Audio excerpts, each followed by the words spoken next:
2025년 8월 27일 지혜빛광성교회 수요일 예배 시작하겠습니다. 사랑과 은혜가 풍성하신 아버지 하나님, 때로운 버거운 현실의 벽 앞에서 넘어지는 주님의 자녀들을 불쌍히 여기시고 오늘을 살아가고 이겨낼 믿음의 힘을 주옵소서. 슬픔을 기쁨으로 변화시키시는 예수님의 이름으로 기원하옵나이다. 아멘. 찬송가 526장 찬양하겠습니다.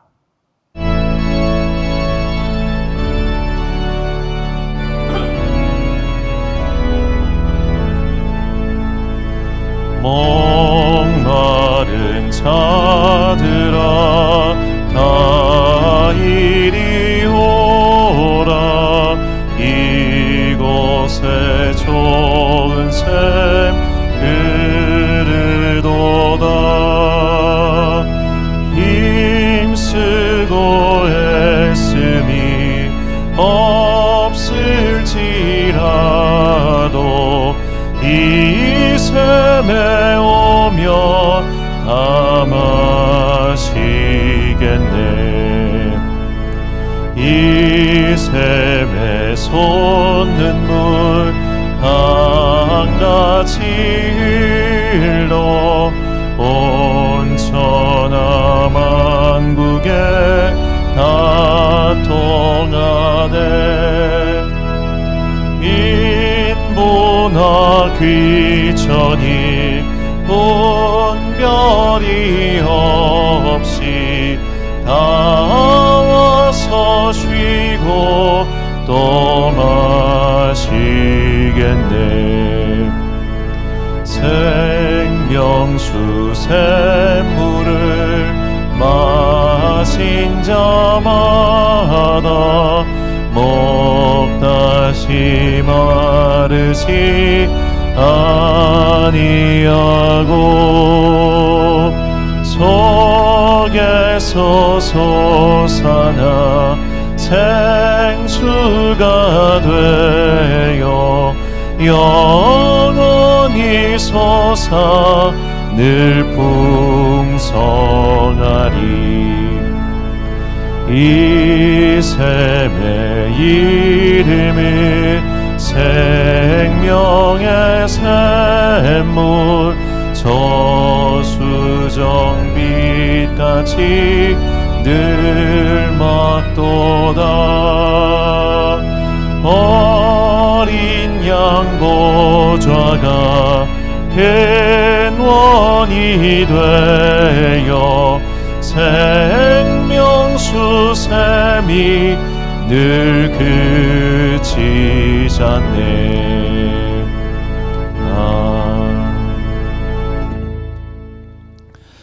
예배를 위하여 기도하겠습니다. 사랑과 은혜가 풍성하신 아버지 하나님, 한 주간의 중간인 수요일 우리에게 시간을 허락하사 이렇게 예배 드릴 수 있도록 인도하시니 감사합니다. 내가 예배를 드릴 수 있다는 것이 하나님께서 주신 특별한 은혜라는 것부터 항상 잊지 않게 하여 주옵소서.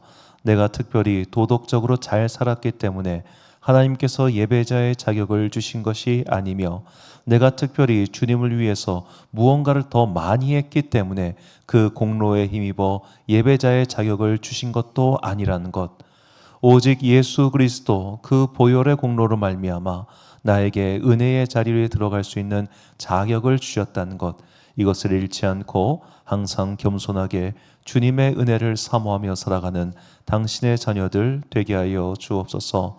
오늘도 거룩하신 주님 앞에, 그 지성소 앞에 나아갑니다. 우리가 드리는 기도가 아름다운 금향로에 대접되게 하여 주시옵시고, 때로는 우리가 흘리는 눈물의 간구가 하나님께 올라가는 아름다운 보석이 되게 하여 주옵소서. 이 예배를 통하여 천국을 향한 우리의 열정과 하나님을 향한 우리의 사랑과 또 남겨진 시간 이 땅에서 살아가고자 하는 경건의 열정이 불타오르게 하시고, 이 생명 다하는 그날까지 하나님 앞에서 온전하게 믿음 지켜가는 주의 자녀들 되기를 간절히 소망하오며, 이 모든 말씀 우리 구주 예수 그리스도의 이름으로 기도드립니다. 아멘. 오늘 우리에게 주시는 하나님의 말씀, 마태복음 12장 46절부터 50절까지 말씀입니다. 마태복음 12장 46절부터 50절까지 말씀. 화면을 보시며 저와 함께 한 절씩 교독하시겠습니다.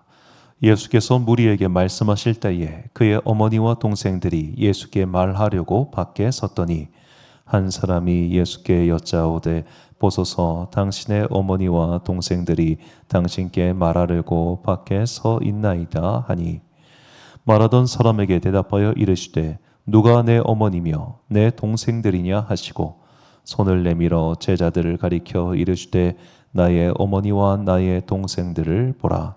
함께 있습니다.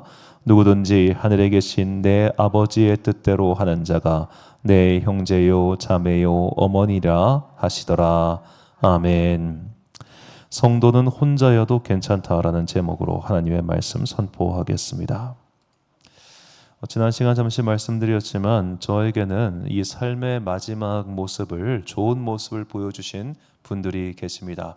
좋은 목사님, 존경하는 성도님들이 그 삶의 마지막 장면에서 하나님께 아름답게 안기는 그 장면들이 제 마음속에 깊이 각인되어 있습니다. 예전에 전도사 시절에 이 교회에서 교회장을 처음으로 치러봤습니다. 그 교회 장로님이 돌아가셔서 이제 담임 목사님께서 교회장으로 치렀는데 신기하게도 그 장로님이 교회장을 치르시기 일주일 전에 이제 남기신 찬양 영상이 있어요. 그 장로님도 주무시다가 딱 하늘나라 가셨는데 정말로 너무나 편안한 모습으로 활짝 웃으며 이 찬송 부르는 거를 본인이 영상으로 찍으셨던 거예요. 그러니까 매일매일 자녀들에게 그렇게 오늘 부른 찬송 한 절 정도 되는 한 50초 정도 되는 그런 것들을 보내고 계셨던 장로님이셨습니다. 그분은 이제 전혀 부유하지 않은 분이셨기 때문에 자기가 헌금이라든가 그런 걸로 교회를 섬길 수가 없으셔가지고 이분이 이제 매주 토요일마다 교회 오셔서 교회 의자 청소하고 본당 청소하고 그것을 자신의 거의 섬김의 그걸로 삼으셨어요. 그때 이제 담임 목사님이 굉장히 이제 어떤 재정적으로는 사실 전혀 그렇게 어려운 교회가 아니었기 때문에 그렇게 열심히 봉사하시는 그 장로님을 굉장히 좋아하셨고 또 사랑하셨습니다. 그 삶의 마지막 모습, 그러니까 일주일 전에 남겼던 그 활짝 웃는 찬양의 모습이 저한테 굉장히 깊이 각인박혔었습니다. 나의 마지막도 저렇게 가면 좋겠다라는 생각을 품고 살았지요. 자, 우리는 이렇게 각자 그리고 있는 삶의 마지막 모습이 있을 겁니다. 그러나 실제로 우리가 맞이하게 되는 삶의 마지막 모습은 그렇지 않을 확률이 꽤나 높지요. 왜냐하면 혼자 사는 가구가 늘었기 때문입니다. 자, 우리나라 전체 1인 가구 비중은 모든 인구 중에 42%이고 65세 이상 독거노인들 중에 32%가 이렇게 혼자 사는 분들입니다. 그러니까 정확하게 이제 65세 이상 노인 중에 독거노인 비중이 32%라는 거예요. 그리고 이 중에 10%는 경제생활 하층입니다. 그리고 고독사 통계를 보면 남성이 3,000명, 여성이 약 600명 좀 안 되는 숫자가 이제 혼자 살다 돌아가시는데 남성분들이 고독사를 하는 이유는 명확합니다. 일단 남성분들은 나이가 들수록 사회성이 매우 떨어지고요. 사회활동을 잘 못하고 혼자서 아무것도 못합니다. 남자는 나이 들면 정말 비루하게 살다 죽을 확률이 매우 높아요. 예전에 이제 저희가 쌍용동에 있을 때 그때는 장 보러 주로 그 쌍용동에 있는 이마트를 갔었는데 이 쌍용동 이마트 가면은 제 눈에 항상 보이는 게 혼자 사는 할아버지들이었습니다. 이 혼자 사는 할아버지들은 장바구니가 내용이 대동소이합니다. 라면, 계란, 우유, 냉동식품 여기서 거의 벗어나지 않아요. 할 줄 아는 게 없으니까 맨날 그것만 사고 있는 거예요. 문득 그 모습이 제 미래의 모습 같아가지고 그게 되게 마음이 안 좋은 거예요. 저도 이제 그분의 시신을 직접 본 건 아닙니다만 제 가까운 분 중에 남성분이셨는데 혼자 살다가 죽으신 분이 있어요. 그런데 그 시신을 짐승이 파먹었습니다. 늦게 발견돼가지고. 그때만 해도 꽤 옛날 일이기 때문에 요즘은 이제 매일 전화하는 그런 봉사자들이 있다 보니까 실제로 그렇게 오래된 시신이 발견되는 경우들이 매우 드뭅니다만 그러다 보니까 나 혼자 살다가 이렇게 비참하게 죽으면 너무 싫겠다는 생각이 들었어요. 자, 이런 혼자 살다가 죽었는데 아무도 장례를 치러줄 사람이 없는 것, 이런 걸 우리가 무연고자 장례식이라고 하죠. 자, 무연고자 장례식은 나름 국가가 정한 규정이 있습니다. 무연고 사망자, 그러니까 연고자가 없는 경우를 무연고 사망자라고 하는데 이때 장례는 지자체가 주관을 합니다.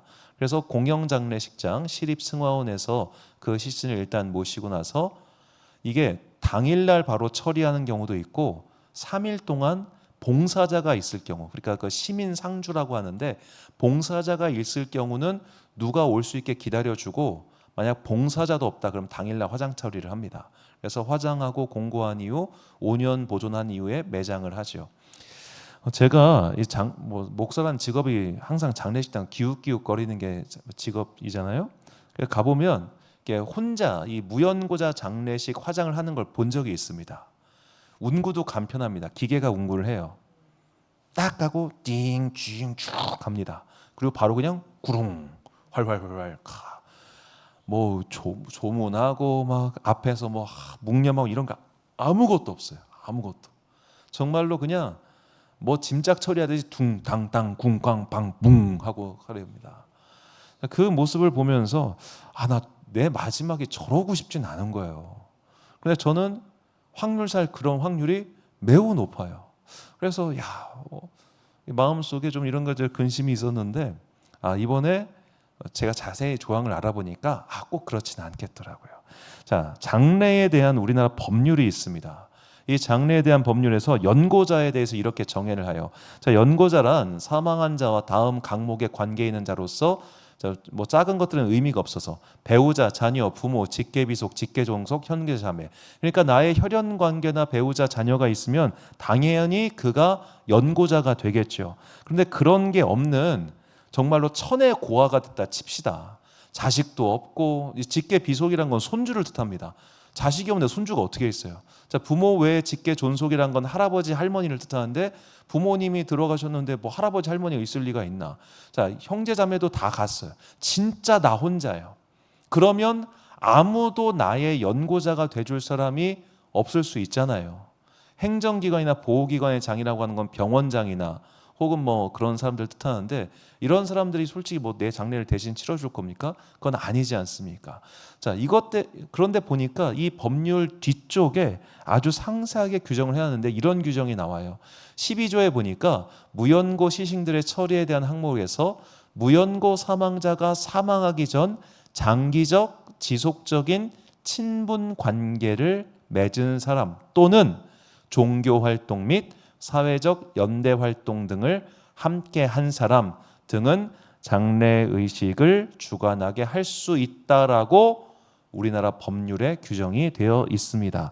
이것을 바꿔 말하자면, 아주 단순하게 말하면, 자, 교회를 다니고 있는 사람은 무연고 사망자가 될 일이 없다는 겁니다. 제가 그분의 상주가 되어도 되고, 제가 나중에 죽으면 교인들이 상주가 되면 되기 때문에 무연고 사망자가 될 일이 없겠구나라는 거예요. 제가 그래서 이제 특히 연로하신 분들 전도할 때 그 말씀 종종 드리는데, 교회 다니면 당신 장례식이 쓸쓸할 일은 없어, 그 얘기를 해요. 당신 그냥 이렇게 혼자 돌아가시면 당신 참 마지막에 쓸쓸할 거예요. 그런데 당신께서 교회를 다니시면 적어도 할아버지 비참하게 갈 일은 없어요. 마지막은 잘 갈 수 있어요. 그러니 아무것도 안 하죠. 좋으니까 그냥 교회 와서 예배만 드리세요. 제가 가끔 그런 얘기를 종종 드리면서 교회로 초청하곤 했는데, 자, 그렇습니다. 성도는 이렇게 법률적으로도 혼자서 죽을 일이 없다는 겁니다. 자, 우리가 삶의 마지막 모습을 잘 준비하면 굉장히 좋아요. 저 같은 경우는 제가 충남대학교에 제 시신기증을 예전에 서약을 했었습니다. 시신기증을 하는 경우는 장례를 어디서 해주냐면 병원에서 해줍니다.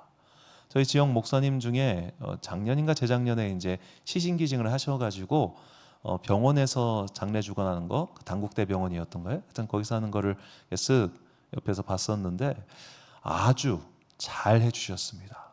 병원에 잘 해주시고, 또 이제 목사 같은 경우는 기본적으로 노회 소속이기 때문에 제가 죽을 경우는 노회에서 또 장례를 주관을 해줘요. 그래가지고 이제 노회에서 주관을 하되 또 병원에서 실제적인 절차는 다 해가지고 참 장례 절차가 깔끔했는데, 자, 이런 식으로 우리가 나의 마지막 모습이 어떻게 진행될까를 좀 염두에 두고 더 나아가 준비할 수 있다면 참 좋지 않을까요? 물론 어떤 분들 같은 경우는 나 죽은 뒤에 내 시신이 뭐가 되든 뭔 상관이랴, 아무 상관없어, 이렇게 생각하실 수도 있습니다만, 저는 개인적으로 기왕지사 마지막 모습이라면 남한테 폐는 좀 덜 끼치고 싶어요. 그랬기 때문에 내 마지막은 이런 절차로 진행되면 좋겠다는 게 저는 머릿속에 있고, 또 나름 성도님들도 이런 것들을 준비했으면 좋겠다는 바람이 항상 있습니다. 그래서 제가 벌써 4년 전에 이것에 대해서 좀 길게 설교를 한 적이 있는데, 오늘은 뒷부분에 좀 깔끔하게 정리만 해서 이렇게 말씀을 드리겠는데요. 자, 먼저 우리 기독교인들이 장례식장을 할 때, 장례식 일반 쭉 절차를 할 때 피해야 되는 용어나 행사 등이 있습니다. 먼저 우리가 사용하지 않는 용어가 영면, 영결식, 명복, 추도 등의 말은 사용하지 않습니다. 그리고 발인이라는 말도 이게 상여가 집에서 떠나가지고 옛날 장례식 때 보면은 그 상여를 들고 집을 한 바퀴 돌잖아요. 이게 발인이에요. 그렇기 때문에 발인 예배라는 말은 사실 좋지 않고, 이제 기독교 장례예식법에 따르면 출관 예배라는 말을 더 권장을 합니다. 근데 이 발인이 워낙 우리한테 익숙해져 버려 가지고 대부분 다 발인 예배 그렇게 말을 하는데, 기왕이면 출관 예배라는 호칭을 쓰는 게 좋습니다. 그러니까 기독교 장례식과 우리나라 소위 말해 전통 장례식의 가장 큰 차이가 뭐냐면, 우리는 죽음과 동시에 우리의 영혼이 하나님께 간다고 믿습니다. 그런데 우리나라 토속 종교는 죽음과 동시에 어떤 일이 벌어지느냐, 이 영혼이 둘로 나뉘어요. 그래서 육체와 함께 머물고 있는 것을 혼백 중에 백이라고 부르고, 혼은 떠나서 하늘로 올라가요. 그리고 이제 여기에 약간 윤회사상과 옥황상제가 섞여가지고 어떤 이들은 옥황상제 곁으로 간다는 사람이 있고, 또 어떤 이들은 윤회로 돈다라는 게 있어요. 이게 섞여 있는데 여하튼 중요한 건 백이에요. 이 육체와 함께 백이 머물고 있기 때문에 이 백을 안전한 곳으로 모셔야 됩니다. 그걸 위패라고 부릅니다. 그래서 제사법에 따르면은 이 육신에 함께 있는 백을 위패로 옮기는 제사를 따로 드리는 거예요. 그리고 얘는 좀 기간이 걸려요. 그래서 장례 기간이 그렇게 긴 겁니다. 불교 같은 경우는 이 혼백론을 주장하지는 않지만, 이 사람이 죽으면 이 영혼이 아직 윤회로 들어가지 못하고 계속 떠돌아다닌다고 해요. 이 떠돌아다니는 기간이 49일이라고 해서 이걸 49제라고 하는 겁니다. 이거를 마치고 나면 얘가 비로소 무난하게 윤회의 틀수로 들어간다고 하죠. 이거 다 지키는 기독교인들이 있어요. 왜 3일장 이후에 여러 가지 절차를 다 하잖아요. 위패를 모시는 것도 다 합니다. 그런 거 다 지키는 기독교인들도 있습니다. 제가 봤습니다.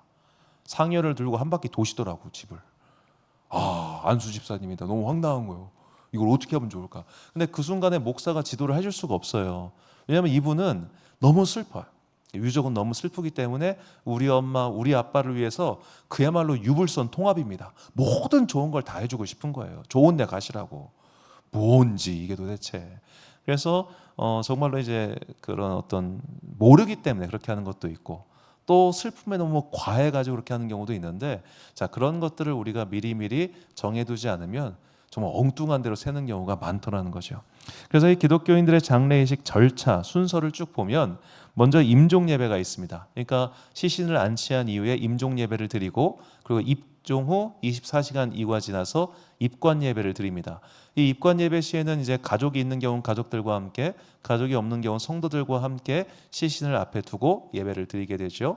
그리고 아까 말씀드린 것처럼 출관 예배, 출관을 하면서 출관 예배를 드리고, 하관 예배, 매장을 할 때는 하관 예배라고 하고, 화장을 할 때는 유해 안치 예배 혹은 그냥 화장 예배라고 하는 경우도 있습니다. 그런데 사실은 이게 우리나라가 화장이 너무 일반화돼 있어가지고 화장 예배라고 표현하기엔 좀 그런 거예요. 그러다 보니까 납골당에서 이제 시신이 딱 들어갔을 때 그때 그냥 하관 예배다라고 하긴 합니다. 그리고 이 유해 안치 예배, 납골당 가가지고 그 유골을 딱 놓고 그때 또 유해 안치 예배를 드리기도 하죠.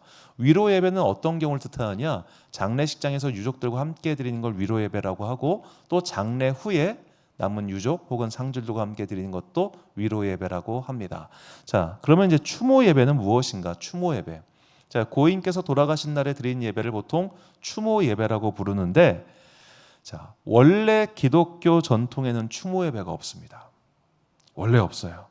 왜냐하면 우리는 깔끔해. 돌아가셨어. 끝이에요. 자, 그거를 보여주는 전형적인 예배가 미국식 장례 예배입니다. 미국 장례 문화는 개신교 장례 전통을 정확하게 보여줘요.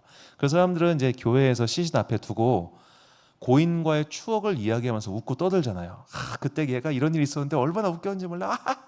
웃고 떠들죠. 왜 그러냐면 좋은 데 갔기 때문입니다.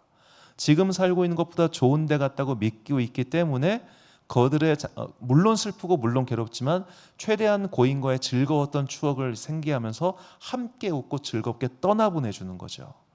그렇기 때문에 추도 메모리얼 데이가 있긴 하지만 메모리얼 워십이라는 건 없어요. 그런데 우리는 제사가 있다 보니까 이걸 어떻게 할 수가 없는 거예요. 그래서 부득불 생각해낸 게 추모 예배입니다. 고인과의 일들을 추억하면서 함께하는 추모 예배. 그런데 이 추모 예배도 몇십 년 동안 들으시는 분들 계세요. 그렇게까지 할 필요는 없다.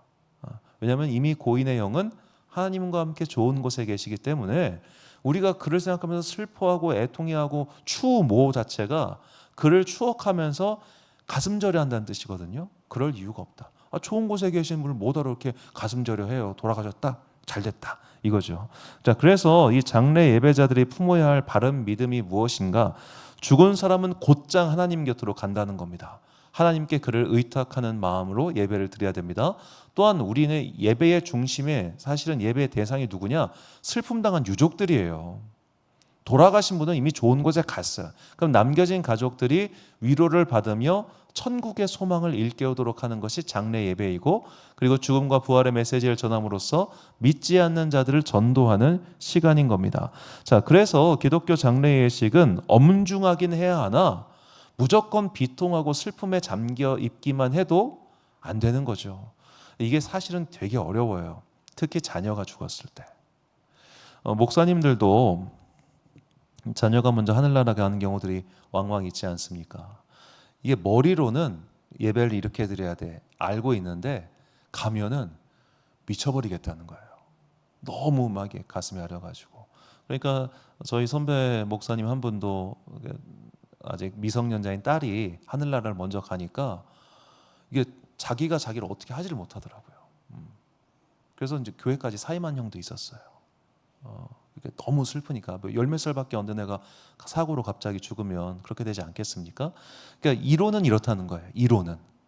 이론은 그의 영은 더 좋은 곳으로 갔기 때문에 우리가 마냥 슬픔에 잠겨 있는 것이 아니라 남겨진 자들이 천국에서의 만남과 그 기쁜 만남을 소망하는 예배가 장례 예배가 돼야 한다.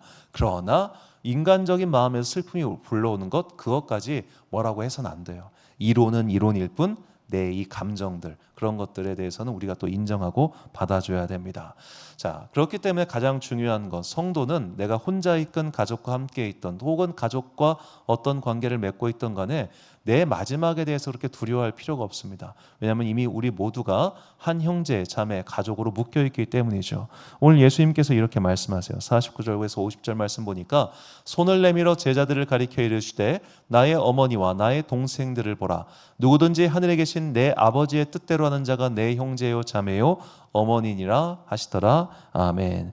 자, 이 당시 유대 사람들도 가족에 대한 이런 것들이 굉장히 끈끈했습니다. 자, 우리가 룻기를 보면 나오미가 이제 망했다가 베들레헴 고향으로 돌아오지요. 그리고 그를 지켜준 사람이 친족이었던 보아스입니다. 친족이었던 보아스. 자, 우리가 민수기에 나오는 율법을 보면 친족 간에는 서로 이제 고엘이라고 해가지고 도와줘야 되는 책무가 있었어요. 도와줘야 되는 책무. 일종의 사회 보장법입니다. 그러니까 친족끼리 강하게 뭉쳐 있어야 도와줄 거 아닙니까? 자, 그래서 이 사회 보장법이 굉장히 재밌는 게 사회 보장법은 그 범위가 닫혀 있을수록 그게 더 강해요. 열려 있을수록 약해집니다. 그래서 우리나라 사회 보장법은 강한 거고 미국의 사회 보장법은 열려 있기 때문에 굉장히 약한 거죠. 자, 그런 식이기 때문에 이제 그렇게 혈족 간의 관계가 강했고 바꿔 말하면은 혈족 외에 결혼하거나 그런 게 들어오는 것을 좋아하지 않았어요. 그렇게 강한 혈족 관계를 이루고 있던 시대에 예수님께서 야, 그게 무슨 의미가 있어? 이것대로 하는 게 나의 형제요 자매야. 그래서 신약 성경에 가면은 사도들이 교인들을 향해서 형제요 자매요라고 부르는 것이고, 이 전통을 지금도 우리가 지키고 있는 겁니다. 이론적으로는 더 이상 우리는 혈연 가족 관계에 묶여 있는 자들이 아닙니다. 이론적으로는 이미 우리가 한 교회 안에서 성도가 되었다면 서로 형제 자매인 것이고, 우리는 육적인 가족보다 더 가까운 관계가 된 거예요. 다만 실제로는 그것이 아니기 때문에 그렇다는 거죠. 이론은 그렇다, 실제는 좀 다를 수 있다. 그렇기 때문에 여하튼 이론상으로 우리가 한 가족이기 때문에 나의 마지막이 외롭고 쓸쓸하게 갈까, 이런 걱정을 할 필요가 없습니다. 그러니 혹시라도 이 영상을 보시는 분들 등록하세요. 다니세요. 그러면 덜 외로워요. 뭐하러 맨날 궁상맞게 그 마트 가서 우유랑 계란 사고 그러면서 그러다가 죽을겨? 그러지 말고 특히 할아버지 분들 등록하시라. 그 괴팍한 성품 갖고 혼자서 사시지 마시고 등록하셔라. 특히 이제 뭐 우리 동네는 그런 게 없습니다만, 우리 쌍용동만 가더라도 그 이제 연립주택 빌라 그런데 원룸 같은데 혼자 사는 할아버지들 진짜 많아요. 진짜 많아. 그런 분들이 꼭 교회 오라면 또 안 와. 맨날 술만 먹고 탁구나 치고. 아유 속상해. 자, 우리의 믿음 생활의 근본입니다. 마가복음 12장 27절을 보니까 하나님은 죽은 자의 하나님이 아니요 산 자의 하나님이시라 너희가 크게 오해하였도다 하시니라. 자, 산 자의 하나님, 이게 중요합니다. 우리의 예배도 죽은 자를 위한 예배가 아닙니다.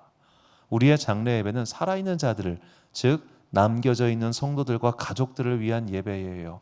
죽은 자를 위한 예배가 아니기 때문에 우리의 예배의 핵심이 여기 있다는 겁니다. 믿음 생활도 똑같아요. 우리의 믿음 생활은 오늘을 살아가는 믿음 생활입니다. 내일 일은 내일이 염려하는 것이고, 오늘을 최선을 다해 산 사람들에게 하나님께서 내일의 은총을 베푸시는 거죠. 오늘 이 순간 내가 해야 될 일, 오늘 이 순간 내가 만나고 있는 사람들, 오늘 이 순간 나와 함께하고 있는 사람들을 사랑하고 용서하고 용납하고 품어주고 아껴주고, 그렇게 사는 것이 성도의 삶이라는 겁니다. 우리는 때론 너무 많은 생각을 합니다. 그렇기 때문에 온갖 염려와 근심 때문에 스스로를 얽매고 옥죄일 때가 많죠. 저도 쓸데없는 염려를 하고 있었던 거 아닙니까? 나 혼자 죽으면 어떡해? 나 외롭게 죽으면 어떡해? 나 독거노인 되면 어떡해? 막 할아버지들 보면서 혼자 근심해하고, 그럴 필요가 없잖아요. 이렇게 영적인 가족 공동체를 이루게 하시고 우리를 혼자 두지 않으시는 하나님, 그 하나님의 일하심을 믿을 때 우리가 미래에 대한 과도한 염려 때문에 오늘을 즐기지 못하고 오늘 행복하지 못하는 그런 어리석은 자가 안 된다는 것이죠. 자, 성도는 현실 세계이든 죽음 이후의 세계이든 결코 혼자가 아닙니다. 그래서 나의 마지막은 외롭지 않을 것이며 나의 마지막 천국 가는 길은 하나님께서 함께 하시고 성도들과 함께하는 즐거운 천국으로의 걸음걸음이 될 것입니다. 우리가 이 믿음을 분명히 하고, 나를 혼자 두지 않으시는 하나님, 나를 외롭게 두지 않으시는 하나님, 그 하나님을 믿고 오늘 말씀을 실천하며 사는 거예요. 그 하나님을 믿고 내가 오늘 누구를 사랑하고 누구를 용서하고 누구를 아껴줬어요. 그 행위에 대한 보상이 그 당사자에게서 오겠습니까? 아니요. 그 당사자가 나 배신만 안 해도 감사한 거예요. 내가 사랑해주고 아껴준 사람이 뒤에 가서 내 막 욕하고 그런 일들이 얼마나 많아요. 그렇죠? 내 사랑하는 대상이 나에게 사랑을 돌려줄 거라는 기대는 하지 맙시다. 그러면 그거에 대해서 누가 돌려주시느냐? 하나님께서 기억하시고 갚아주신다니까요. 이게 믿음입니다. 이게 믿음. 오늘 내가 말씀을 따른 것에 대해서 하나님께서 갚아주신다는 믿음. 이 믿음을 가지고 살아갈 때 우리는 이 땅에서의 모든 것들이 외롭거나 슬프거나 아프거나 모든 것들이 의미 없다, 이런 허무주의, 패배주의로 빠지지 아니하고 나와 함께 하시는 하나님의 은총을 맛보며 살아가게 될 것입니다. 그래서 사도 바울은 데살로니가 교인들에게 삶의 마지막을 향하여 이렇게 가라고 다음과 같이 권면합니다. 데살로니가전서 4장 14절과 17절 말씀을 우리 같이 한 목소리로 봉독하겠습니다. 시작. 우리가 예수께서 죽으셨다가 다시 살아나심을 믿을진대 이와 같이 예수 안에서 자는 자들도 하나님이 그와 함께 데리고 오시리라.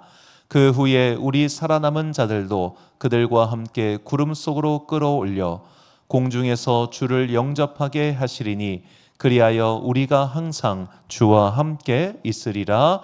아멘. 사랑하는 지혜빛 광성교회 성도 여러분, 그리고 이 예배 함께 참여하고 계신 귀한 주님의 자녀 여러분, 믿는 사람은 외롭지 않습니다. 왜냐? 성도가 함께 있고 무엇보다 하나님의 영이신 성령님이 우리와 함께하고 계시기 때문입니다. 그러므로 때로는 사무치는 외로움 때문에 하루하루가 괴롭고 사무치는 외로움 때문에 너무나 쓸쓸하여 내 인생은 어찌 이렇게 되었느냐라고 생각하는 분들이 계시다면 믿음 생활을 시작하십시오. 왜 아무것도 안 하고서 외롭다고 징징댑니까? 하다못해 복지관 직원이라도 찾아가지고 외로워 밥 줘라고 하시던가. 가장 문제가 뭐냐면 현실의 문제는 이렇게 있는데 그 문제를 두고서 아무것도 안 하는 사람들이에요. 교회라도 다니면 최소한 지금보다 행복하게 되실 겁니다. 그러므로 혹시라도 이 영상을 보게 되실 이 땅의 수많은 독거 할아버지 분들, 교회를 다니시라. 그럼 외롭지 않고 내 마지막이 쓸쓸하지 않고 무엇보다 여러 가지 잘못과 실수와 안 좋은 것들이 점철된 인생이라 할지라도 그 마지막 포장지만이라도 아름답게 꾸밀 수 있으니 꼭 교회 다니시고 함께 하시는 하나님의 은혜를 마지막까지 맛보는 주의 모든 성도들 되시기를 예수님의 이름으로 축원합니다. 기도하겠습니다. 사랑과 은혜가 풍성하신 아버지 하나님, 우리의 삶의 마지막까지 주님께서 책임져 주시고 나를 외롭지 않게 해주시니 감사합니다. 하나님께서 믿음의 동료들을 보내주셨습니다. 하나님께서 외로웠던 나의 삶 가운데 영적 가족들을 붙여주셨습니다. 그러므로 주님, 세상 사람들이 볼 때 아무것도 없는 나의 인생이라 할지라도 이미 외로운 것이 아니니 세상 사람들의 평가와 시선 따위에 주눅들지 않는 건강한 주의 자녀 되게 하여 주옵소서. 주님께서 나에게 생명을 주셨고 그렇게 주님께서 나의 삶의 마지막까지 함께 하시고 책임져 주십니다. 이 분명한 믿음을 가지고 주님께서 나를 부르실 때 웃으며 즐거운 마음으로 천국행 열차에 탑승하는 주의 자녀들 되기를 간절히 소망하오며 이 모든 말씀 우리 구주 예수 그리스도의 이름으로 기도드립니다. 아멘. 찬송가 540장 찬양하겠습니다.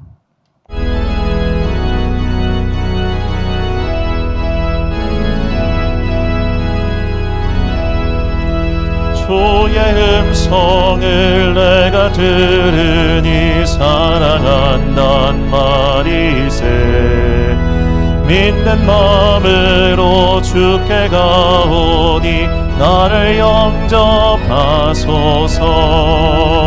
내가 매일 십자가 앞에 더 가까이 가오니 곳에 주의 흘린 보배 피로써 나를 정케 하소서. 주여 넓으신 은혜 베푸사 나를 받아주시고 나의 품은 뜻 주의 뜻같이 되게 하여 주소서. 내가 매일 십자가 앞에 더 가까이 가오니 곳에 주의 흘린 보배 피로써 나를 정케 하소서. 주의 보좌로 나아갈 때에 어찌하니 기쁠까. 주의 얼굴을 항상 배우니 더욱 친근합니다.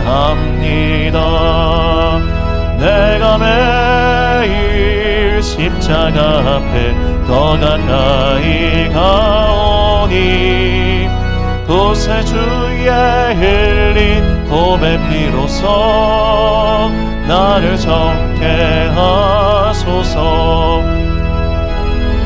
주의 넓은 사랑을 증량할 자 없으며 주가 주시는 참된 기쁨도 헤아릴 수 없도다. 내가 매일 십자가 앞에 더 가까이 가오니 곳에 주의 흘린 보배 피로써 나를 정케 하소서. 아멘. 주기도문 하심으로 수요일 예배 마치겠습니다. 하늘에 계신 우리 아버지, 아버지의 이름을 거룩하게 하시며 아버지의 나라가 오게 하시며 아버지의 뜻이 하늘에서와 같이 땅에서도 이루어지게 하소서. 오늘 우리에게 일용할 양식을 주시고 우리가 우리에게 잘못한 사람을 용서하여 준 것 같이 우리 죄를 용서하여 주시고 우리를 시험에 빠지지 않게 하시고 악에서 구하소서. 나라와 권능과 영광이 영원히 아버지의 것입니다. 아멘.